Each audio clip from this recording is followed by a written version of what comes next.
Next topic है आपका chronic lymphocytic leukaemia. अब एक डिजीज़ जो है वो क्रोनिक है। इट मीन्स कि क्रोनिक है वो तो उसमें जो है थोड़े से मैच्योर सेल्स होंगे। हमने यही बात की थी पहले भी कि अगर कोई भी डिजीज़ जो है वो एक्यूट हो तो उसमें क्या होती हैं, प्रिकर्सर सेल्स होते हैं, मतलब बहुत ही ज़्यादा इमेच्योर सेल्स होते हैं। ठीक है।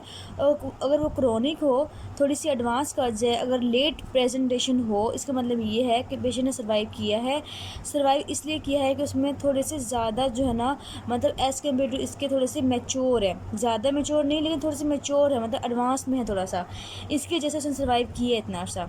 अगर क्रोनिक इसमें कौन से सेल्स होते हैं, लिम्फोसिटिक सेल्स होते हैं, जबकि हमने एल में बात की थी एक्यूट लिम्फोब्लास्टिक, मतलब उसमें लिम्फोब्लास्ट होते हैं, इसमें लिम्फोसाइट्स होते हैं। अब लिम्फोसिटिक ल्यूकीमिया भी हो सकता है ये, और लिम्फोमा भी हो सकता है। अब इसको लिम्फोमा को हम कहते हैं स्मॉल लिम्फोसिटिक लिम्फोमा, और ये आपका एमसीक्यूज है, मैं ऑलरेडी बता चुकी हूँ आपको।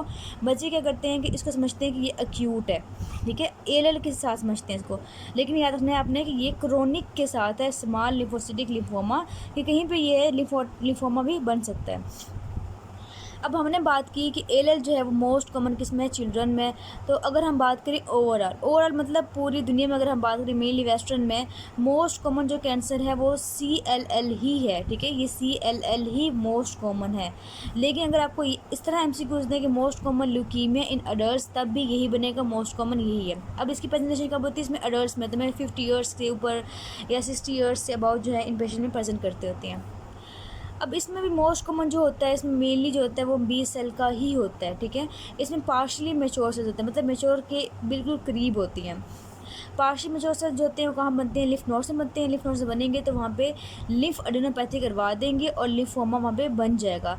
अब जो लिम्फ एडेनोपैथी है ये कोई लोकलाइज्ड नहीं होती, बल्कि जनरलाइज्ड होती है, पूरी बॉडी में होती है, ठीक है। तो ये आपको बहुत इंपॉर्टेंट है, आपका डायग्नोस्टिक पॉइंट भी है अगर वो कहते हैं जनरलाइज्ड लिम्फ एडेनोपैथी। अगर हम पैथोजेनेसिस की बात करते हैं इसकी, इसमें हमारी जो है प्रोलिफरेशन से ज़्यादा चीज़ क्या मैटर करती है, सेल सर्वाइवल। मतलब जो सेल होते हैं ऑलरेडी होते हैं वो उनकी वो डाई नहीं करते, ठीक है। वो क्यों डाई नहीं करते, क्योंकि इसमें इस तरह की कोई म्यूटेशन आती है कि इसमें BCL2, जो कि आपको पता है, आपने पढ़ा हुआ है पहले से 3rd ईयर में, कि BCL2 क्या होता है, वो इनहिबिट करता है प्रोटोसिस को। जब वो इनहिबिट करेगा प्रोटोसिस को, इससे क्या होगा, सेल की सर्वाइवल बढ़ जाएगी और सेल जो है वो डाई नहीं करेंगे तो वो ज़्यादा हो जाएंगे। नो डाउट कि प्रोलिफरेशन भी हो रही होती है, प्रोलिफरेशन सेंटर्स भी होते हैं, लेकिन ज़्यादा जो इसमें होती है वो इनहिबिशन होती है, किसकी, प्रोटोसिस की होती है। इसके अलावा इसमें ना इम्यून डिसरेगुलेशन भी होती है पैथोजेनेसिस के अंदर, कि क्या होता है कि इन सेल्स के खिलाफ ऑटो एंटीबॉडीज़ बनती, सपोज करें तो सेल जो है टर्न ओवर भी ज़्यादा हो सकता है इसके अंदर। अगर हम बात करें इसे क्लिनिकल फीचर्स की तो ख़ास नहीं है, बस ये होता है कि इसमें ईजी फटीग होती है, पेशेंट को वेट लॉस होता है, इसके अलावा जनरलाइज्ड लिम्फ एडेनोपैथी होती है, एनोरेक्सिया होता है और एपिस्टैक्सिस होती है। अब आप सोच रहे होंगे कि इसमें एपिस्टैसिस होती है, इसका मतलब ये कि इसमें थ्रोम्बोसाइटोपेनिया होगा, मतलब प्लेटलेट्स जो होंगे वो इसके अंदर कम होंगे। आपने ये बात याद रखनी है कि जितने भी हमने ल्यूकीमिया पढ़ी हैं उन सब के अंदर जो है प्लेटलेट्स कम हो रहा था, ठीक है, लेकिन सिवाय एक के, किसमें, CML में। CML में क्योंकि प्रोलिफरेशन होती है हर चीज़ की, तो जो प्लेटलेट्स हैं वो भी ज़्यादा होते हैं, लेकिन बाकी सब के अंदर जो है प्लेटलेट्स कम होते हैं, तो इसमें भी कम होते हैं, ठीक है। इसमें कम होंगे तो इसमें क्या होगी, एपिस्टैक्सिस हो सकती है, ठीक है, और बाकी एनोरेक्सिया वगैरह जो होंगी, अपने फीचर्स जो होंगी आपकी इंपॉर्टेंट है, ये अपने याद रखने हैं इसके अंदर।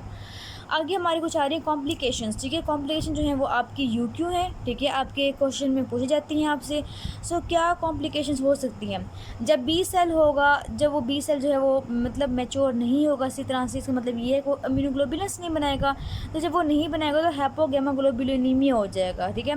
इम्यूनोग्लोबुलिन्स कम होंगे तो इसमें क्या होगा, इन्फेक्शन के चांसेस भी बढ़ सकते हैं, ठीक है। अच्छा, इसके अलावा मैंने आपको बताया कि इसके खिलाफ जो है ऑटो एंटीबॉडीज़ बनती होती हैं इन सेल्स के खिलाफ, क्योंकि इम्यून डिसरेगुलेशन हो जाता है। जो ऑटो एंटीबॉडीज़ बनती हैं वो जाके अटैक करती हैं किसको, RBCs को। तो RBCs को अटैक करेंगी तो वहाँ पे क्या होगा, इम्यून हिमोलिटिक अनीमिया होगा। जब वहाँ पे हिमोलिसिस ज़्यादा होगी, ठीक है, हिमोलिसिस होगी, तो इसके बदले में क्या होगा कि जो बोन मैरो है वो RBCs ज़्यादा प्रोड्यूस करेंगे। जब ज़्यादा प्रोड्यूस करेंगे तो हमारे ब्लड के अंदर RBCs थोड़े से ज़्यादा मिलते होते हैं।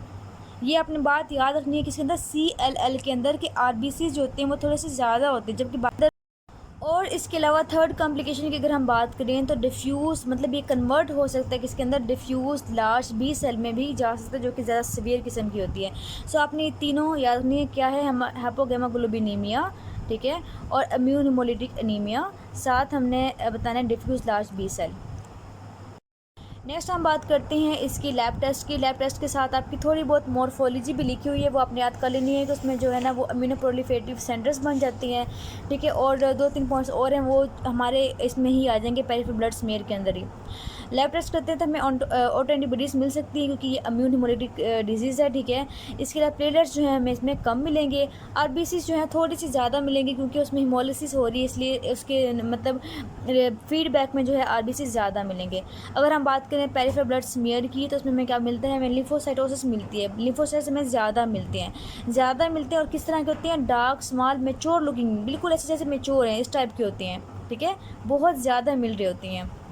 अच्छा, इसके बाद ये है कि हमारी जो ये सेल्स होती हैं, जो कि मतलब उनकी जो है सर्वाइवल ज़्यादा हो रही है, वो बहुत ही फ्रेजाइल किस्म के होते हैं। जब हम बनाते हैं स्लाइड, ठीक है, हमने स्लाइड ली, हमने वहाँ पे आरबीसीज डाल दे, तो डालने जैसे हमने डाले तो वो रप्चर करते हैं। ये रप्चर किए हुए जो आरबीसीज हैं, इन्हें हम कहते हैं समझ सेल्स कहते हैं, ठीक है। तो ये हमें मिलेंगे इसके हमारी स्लाइड के ऊपर, समझ सेल्स। इसके अलावा अगर हम बात करें इसके मार्कर्स की, अमीनो जो केमिकल मार्कर्स होते हैं वो कौन कौन से होते हैं, तो CD5 होता है, CD20 होते हैं, 23 होते हैं, 19।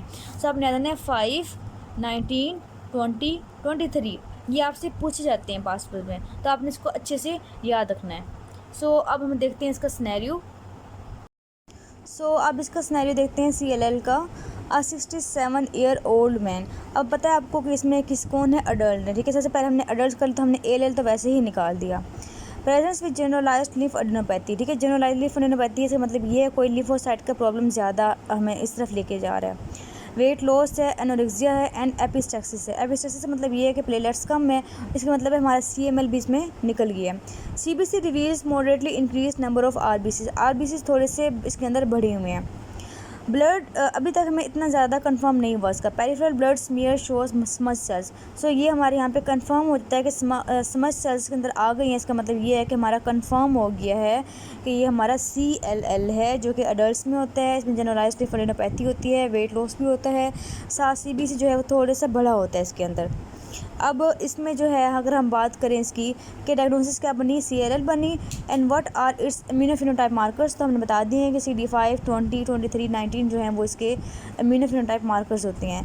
और इसकी कॉम्प्लिकेशंस क्या हमने पढ़ी है, 3 कॉम्प्लिकेशंस पढ़ी हैं कि हाइपोगैमाग्लोबिनीमिया हो जाएगा, इसके अलावा इम्यून हिमोलिटिक जो है एनीमिया हो जाएगा, और थर्ड हमने किया था कि डिफ्यूज़ लार्ज बी सेल हो सकता है। सो ये हमने जो है क्वेश्चन इसका कर लिया।